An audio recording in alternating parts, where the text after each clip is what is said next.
मित्रों, नमस्कार। कच्छ द्वीप भारत के रामेश्वरम और श्रीलंका की मुख्य भूमि के बीच एक छोटा सा द्वीप है। इस द्वीप को वापस लाने के लिए लगातार मांगें उठते रहती हैं। कुछ लोग ये भी कहते हैं कि भारत ने इस द्वीप को सरेंडर कर दिया था। आइए हम विस्तार से जानते हैं कि कच्छ द्वीप का पूरा मामला क्या है। श्रीलंका के उत्तरी तट और भारत के दक्षिण पूर्वी तट के बीच पाक जलडमरू मध्य क्षेत्र है। इस जलडमरू मध्य क्षेत्र का नाम रॉबर्ट पाल के नाम पर रखा गया था, जो 1755 से 1763 तक मद्रास प्रांत के गवर्नर थे। पाक जलडमरू मध्य को समुद्र नहीं कहा जा सकता। मूंगे की चट्टानों और रेतीले चट्टानों की प्रचुरता के कारण बड़े जहाज इस क्षेत्र से नहीं जा सकते। कच्छ द्वीप इसी पाक जलडमरू मध्य में स्थित है। ये भारत के रामेश्वरम से 12 मील और जाफना के नेंदुडी से 10.5 मील दूर है। इसका क्षेत्रफल लगभग 285 एकड़ है। इसकी अधिकतम चौड़ाई 300 मीटर है। सेंट एंटनी चर्च भी इसी निर्जन द्वीप पर स्थित है। इस साल फरवरी मार्च के महीने में यहाँ एक हफ्ते तक पूजना अर्चना होती थी। 1983 में श्रीलंका के गृह युद्ध के दौरान ये पूजा अर्चना बाधित हो गई थी।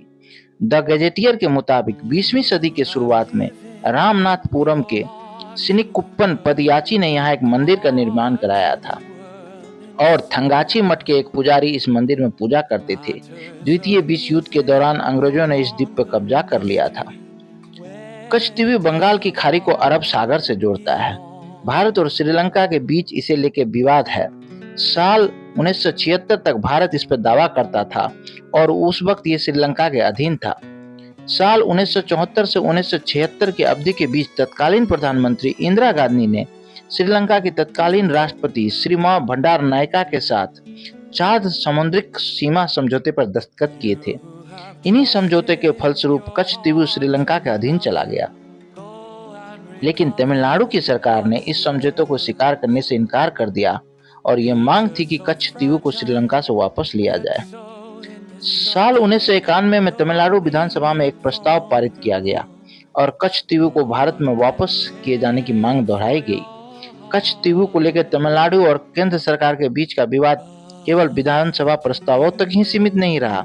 साल 2008 में तत्कालीन मुख्यमंत्री जयललिता ने कच्छ द्वीप को लेकर केंद्र सरकार को सुप्रीम कोर्ट तक घसीटा। उनकी सरकार ने सुप्रीम कोर्ट से कच्छ द्वीप समझौते को निरस्त किए जाने की मांग की। जयललिता सरकार ने सुप्रीम कोर्ट से श्रीलंका और भारत के बीच हुए उन 2 समझौतों को असंवैधानिक ठहराए जाने की मांग की, जिसके तहत कच्छ द्वीप को तोहफे में दे दिया गया।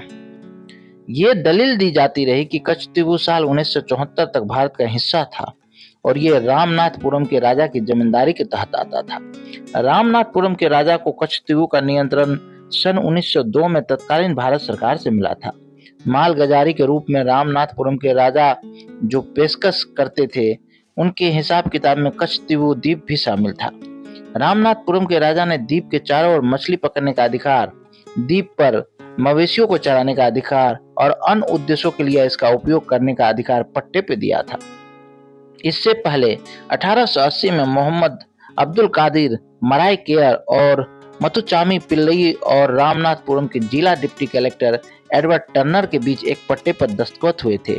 पट्टे के तहत डाई के निर्माण के लिए 70 गांवों और 11 द्वीपों की जड़ें इकट्ठा करने का अधिकार दिया गया था। उन 11 द्वीपों में से कच्छ द्वीप भी एक था। इसी तरह का एक और पट्टा 1885 में बना।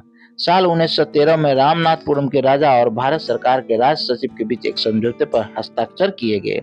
इस पट्टे में कच्छ द्वीप का नाम भी शामिल था।